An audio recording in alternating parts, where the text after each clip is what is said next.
Izay ny amin'iny fa ho fisorohana hitondra-drano noho izao vampitona ny fahavaratra izao dia nidina teny amin'ny fokotany Soavimasoandro sy Morarano ao amin'ny boriboritany fahadimy ny ben'ny tanàna Antananarivo renivohitra Ramatoa Lalao Ravalomanana.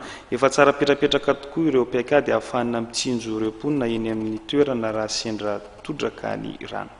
Ho fisorohana ny tondra-drano izay mahazo ireo faritra sasatsasany eto an-drenivohitra rehefa fotoam-pahavaratra dia nanantanteraka vidinana tany amin'ny fokotany Soavimasoandro sy Morarano ny ben'ny tanàna Antananarivo renivohitra Ramatoa Ravalomanana Lalao niaraka tamin'ireo teknisianina mpiara-miasa aminy sy ny solotenany Care International ary ny BNGRC.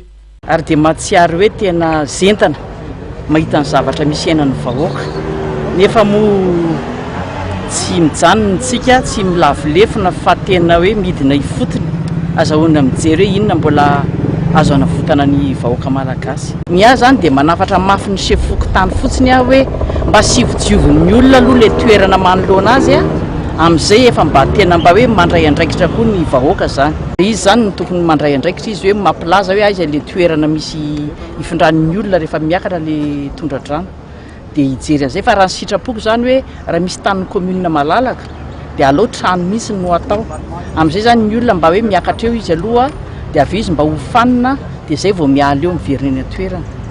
Nisy ihany koa ny fijerena ireo toerana sy foto-drafitrasa izay ahafahana mandray ireo traboina.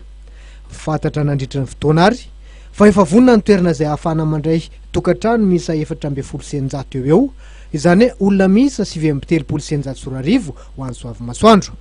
Efa misy tany malalaka ihany koa etsy Morarano ahafahana mandray olona manodidina ny 300 eo.